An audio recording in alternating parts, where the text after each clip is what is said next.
so that we've got a record of this meeting as well. Okay, so Castlerigg is near Keswick. It's a lovely, beautiful building, and the surroundings are fantastic. It overlooks Skiddaw, if you know that area of Keswick at all, Skiddaw and other hills, and it's quite close to Derwent Water. It's also set in beautiful grounds, and children spend much of their free time enjoying the gardens and woodlands. And I've put weather permitting, but in June, I'm sure even if it was raining, we'll probably send them out to enjoy the gardens and woodlands, because it shouldn't be cold. When they're outdoors, they're supervised by staff at Castlerigg and us at all times. During the whole day, they will always be supervised. But we've always found that the children have particularly enjoyed the free time, and they can play football or other games together. They enjoy den building in the woods. It's brilliant, because that's something obviously that we haven't got at school, so it's great for them to get all that fresh air and outdoor time together. And you can see from the pictures the lovely views as well. The aims of the visit: first and foremost, we aim to develop children's teamwork skills, particularly their speaking and listening skills, to just develop confidence in being in a different setting, in working collaboratively with each other. And this is all done through games and group activities and group projects. We also hope that they recognise how special they are as individuals.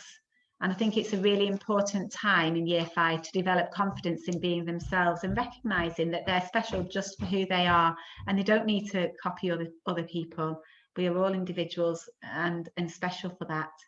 And finally, they'll also enjoy participating in different times and different forms of prayer. And you can see in the corner of the slide there, that's the chapel. It's a much less formal place of worship than what we're used to with because obviously we use the cathedral a lot. So it's lovely that they can go in and use the chapel, and there's bean bags and subdued lighting. They listen to music, and each day ends with a visit to the chapel, and it's a really lovely reflective time for everybody.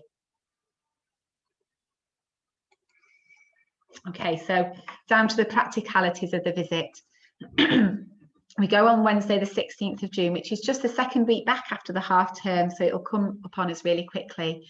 Children just come in at the usual time that day, but wearing their own clothes. We'll be leaving school around 1:30, so that we arrive at Castlerigg for 3. Our actual time away begins at 4, so it gives us a little bit of time to be outdoors in the gardens and just get to know our surroundings a little bit. As they come in the morning, if all suitcases could be put in the hall, please. I know the kit list is quite lengthy, but if they could have all their belongings in a small suitcase or a large hold-all, obviously it needs a clear name label, and children have to be able to carry their own luggage upstairs. There's not lots of stairs, it's a beautiful staircase actually, but they do have to be able to carry it themselves. If your child needs medication, this should already have been listed on the form that you all returned. Thank you everybody for returning that form promptly. If, since you've handed in that form, your child needs new medication, particularly children perhaps who develop hay fever over the next few weeks as grass pollen becomes a bit more dominant, or you think that, well, actually they'll benefit from having some travel sickness tablets, then please just write down what dose they need and sign to give permission for a teacher, one of the members of staff, to give that medication. But it's really important that you write down child's name, the dosage, and sign for that. Okay. We'll actually be having lunch at school as usual on that Wednesday. So if they usually have a school dinner, you can have a school dinner or bring in a packed lunch. They won't take the packed lunches with them. We'll leave everything in school after that. The activities while we're there, they're all planned and delivered by the staff at Castlerigg.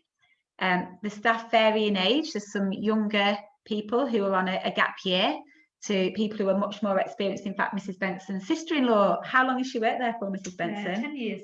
10 years, so she's very experienced, and she's worked with our school before, so I'm really looking forward to meeting her again and working along with Patricia, she's called. The emphasis is very much on working together, building friendship and sharing our faith. All the activities are based at the centre, except when we have a walk around the local area. It's not a particularly strenuous walk, and it's not a particularly long walk either. It's just an afternoon activity, but it's really lovely it's a really lovely opportunity for the children to see the lake and to see just a teeny bit of Keswick. And we always enjoy that time of chat together as well. There are activities all the way throughout the day, including an evening activity before we end with our quiet reflection time in the chapel. Oops, I've gone backwards, sorry. So a typical day, we wake up, showers and prepare for the day at 7:30. We have breakfast at 8:45, so that gives plenty of wake-up time. You would be surprised how long it takes. 9:30 till 1, there are workshops and activities going on. There are break times within that when the children can go out and have some free time. Lunch, and the lunch includes a lunch break too. And then again, structured activities in the afternoon for 3 hours. Obviously is another break in between those. Some supervised free time before our evening meal, which leads into an evening activity. 8 o'clock is reflection and quiet time, and bedtime is at 8:30, with lights out at 9 ideally. Usually by the second night they've really got that because they're exhausted. We have an area of the house for our school. In fact, we were the only school visiting at that time, and I'll come to COVID measures that are being taken in a few minutes. Children will be in rooms of about 4. Some might be in a room of 2, some might be in a room of a little bit more. All the children have already been asked to list 2 other friends that they would like to share a room with, and all the children are with at least one of those friends. Toilets and shower rooms are very close to the bedrooms and situated along the corridor. And our school staff are also in their own rooms along the corridor, and they'll be labelled so that the children know where to find us if they need anything, particularly during the night. The corridors are lit and bedding is provided.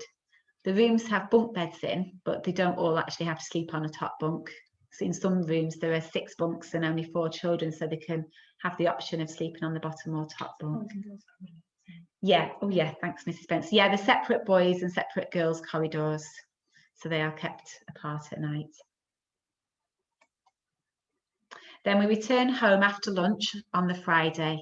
We hope to arrive back at 3 o'clock, but if we are going to be delayed, Mrs. Phillips will send out a parent app notification, so keep checking your phone that day. Once they're off the coach, they'll collect the luggage, and then if you're here to collect them, if you want to come about 3, then you can take them then. Otherwise, we'll just hold on to them until 3:15. They obviously can't leave without telling somebody that they're about to go and without us seeing that parent or carer.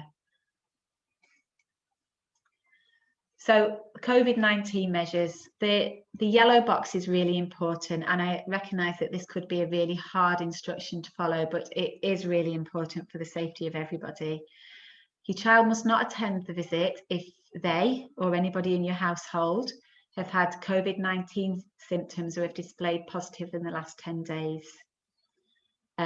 So basically, if you're self-isolating or they're self-isolating for any reason, and it falls within those 10 days, then they mustn't come. And that's to stop the spread of potential coronavirus symptoms to other members of their group, and also to the staff at Castlerigg. While we're there, there's frequent hand washing, and new hand washing stations have been put up around the building and the grounds, and hand sanitising throughout the visit, including before and after our coach journey. The coaches are thoroughly cleaned before each pick up and drop off between different groups as well. We're the only group visiting Castlerigg at the time. Castlerigg have got an enhanced cleaning regime at the moment, in line with the guidance that's given to all hotels and guest houses. In addition to that, Castlerigg staff will follow social distancing measures with us and with the children while we're there.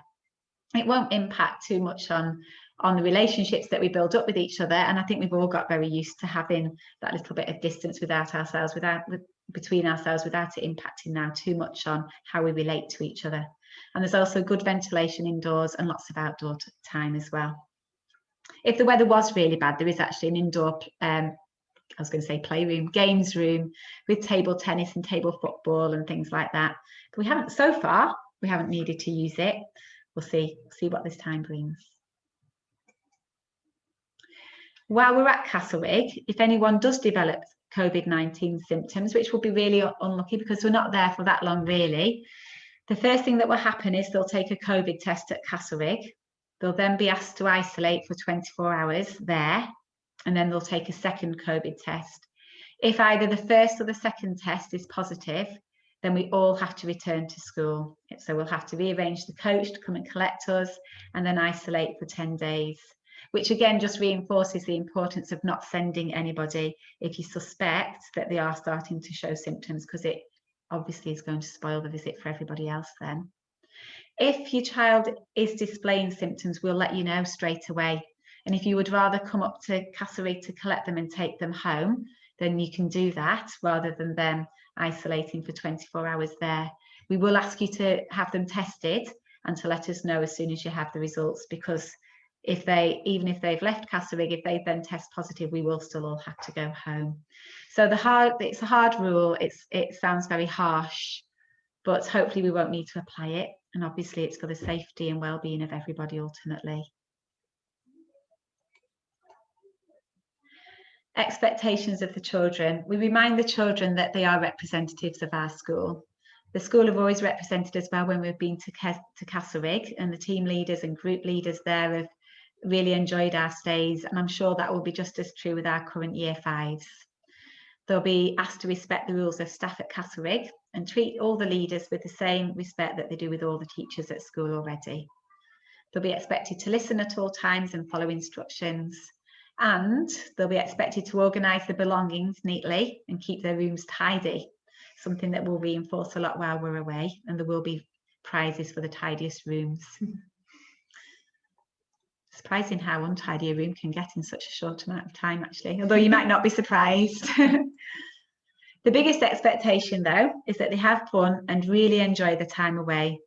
We do understand that for some children, and many children, it is the first time away from home, and that can be quite difficult. It can be quite an anxious time, but we usually find that once they're there, it's such a busy time, such a fun time, that those anxieties soon disappear. But we are very supportive of children if they are upset.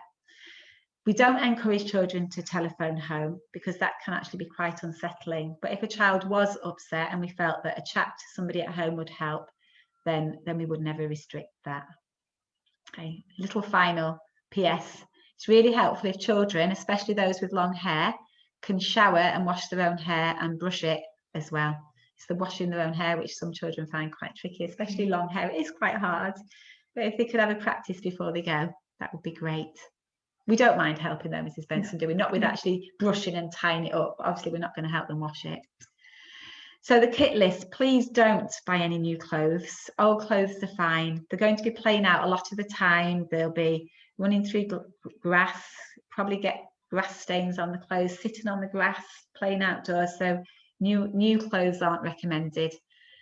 The activities will be inside and outside, so don't send any special clothes for the daytime. They could bring one special outfit for an evening activity. Sometimes we've had a disco, and I know some of the children like to wear something that's a little bit more special for that. So if they want to pack one special outfit, they can do.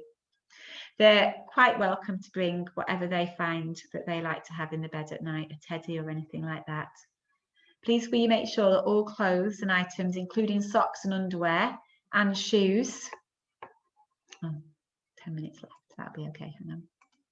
And shoes are labelled if you value getting them back, because quite often you end up with a pile of things in each room at the end. So make sure there's a label. Just with one of these laundry pens is fine. And like I said before, medication must be listed on the medical form that's already sent home and sent in a clearly labelled envelope or box with clear instructions. We'll ask you to hand that in to a member of staff on the day. And that includes hay fever or travel sickness medication, as I mentioned before. Okay. Please don't send any food, including sweets or chocolate. I haven't really mentioned the food, but it is very good. They're given plenty to eat, including snacks. There's plenty of water available at all time. They really won't need any other food. We have already picked our menu choices in class. Yes, yeah, Mrs. Benson's just reminding me that they've had a look at the menu and they've all voted on what their favourite foods are. So we're sure they'll enjoy those. And there's always a vegetarian option as well for those children who are vegetarian. And please also don't send mobile phones, MP3 players, games, any electrical equipment or any screens. Number one, because we don't want them to get broken or lost. And number two, because there really isn't any time to make use with anything like that. And it really is about interacting and building friendships and cooperation. So we don't want them going off and looking at screens on their own. I'm just going to finish the recording and then there'll be time for any questions.